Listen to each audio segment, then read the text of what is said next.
Hi, and thanks for joining us today for our Love Your Home Renovation Tip of the Week, brought to you by Multi-Trade Building Services. I'm Jackie Stezik, and I'm the Project Manager and Marketing Director. I'll be joining you every week to bring you tips about general renovations, kitchens, bathrooms, interior design, and more. This week, we're going to talk about kitchen appliances and when you should purchase them for your kitchen renovation. Designing your kitchen involves knowing what size to build the cabinets. I mean, that's an obvious statement. However, it's critical to know what size your kitchen appliances are going to be. Most of your kitchen cabinets can be built to any size. If you need one of the upper cabinets or the lower cabinets to be built at 27 and 5/8 of an inch, then it can be built at 27 and 5/8 of an inch wide. Most of them are quite flexible and we can build them any size to suit the space and fill the space that we're trying to fill. However, some of them are very dependent and predetermined by the size of the appliances. And that's why it's so critical for us to know the size of so many of your appliances when we're in the designing phases of your kitchen. So it's never too early to start looking. Now, I'm not suggesting that you need to have all of these appliances sitting in your home when you call us for that initial meeting and have us there to start designing your kitchen. But you certainly do need to know what size they're going to be. And most importantly, you need to know that it's in stock, particularly right now during the pandemic when so many items aren't in stock. The fridge, for example. Fridges nowadays come in so many different sizes. Most are at least 33 inches, but we had one client who just wanted a very small all refrigerator, no freezer at all. It was only 30 inches wide. Well, that made a huge difference if we, for example, had been planning on a 36-inch wide space for the fridge to come in. They also come in different heights nowadays. And heaven forbid if you end up with a counter depth one, they're usually minimum 36 inches wide. So it's critical that we know what size that fridge is going to be. Nowadays, we're putting deep fridge upper cabinets on top of the fridge so that they're the same depth as the fridge. So again, you can see why it's so important to know what size that fridge is going to be. Sinks. That may seem like a simple thing, but for example, is your sink going to be an apron sink like what you're seeing in the picture here? Or is it going to be a standard undermount sink? Is it designed to fit into a 33-inch sink base or a 36-inch sink base or somewhere in between?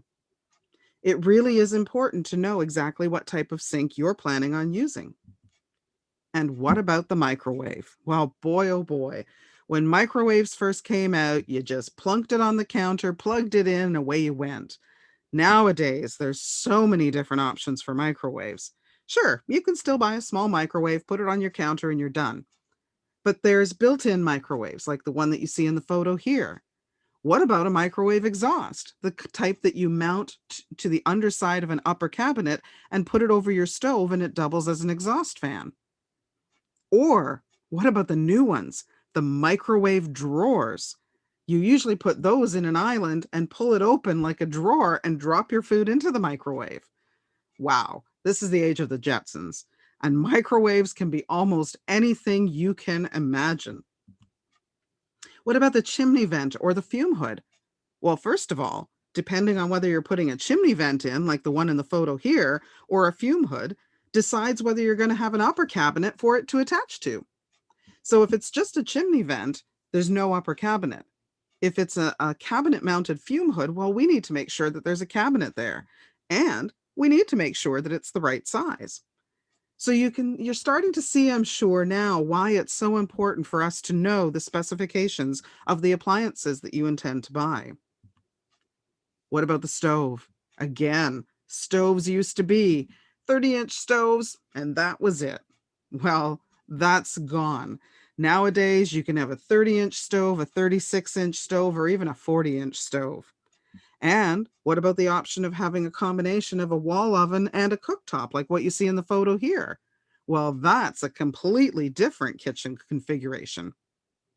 So it really is critical and important for us to know some of these specifications. And once again, I'm just going to caution you, you don't have to actually purchase them and have them in your home, but you do need to find the one you want, place the order for it, and make sure whoever you're buying it from, that they confirm that it is in stock. A lot of items nowadays are out of stock, and then you end up having to substitute something completely different. Make sure that you provide the specifications of all of the appliances to the cabinet maker. Or if you're working directly with an interior decorator or a contractor, give it to them and they'll make sure that the cabinet maker has them. And if you change your mind and purchase something different, immediately notify your contractor, or better yet, check with them first to find out if it's too late to make those changes. You don't want to decide on a completely different fridge that's a different size and then find out that you have to rebuild 4 of the cabinets in order to accommodate that change of size. That could be really expensive. So, for more information on planning a kitchen renovation, check out our blog post. Just go to www.multitradebuildingservices.com and click on News. Look for the one called Steps to Planning and Designing a Kitchen Renovation. Thank you so much for joining us this week for our Love Your Home Renovation Tip of the Week. You can connect with us by calling at 905-259-3344 or send us an email at info@multitradebuildingservices.com. Thanks for joining us, and I hope we helped you learn to love your home.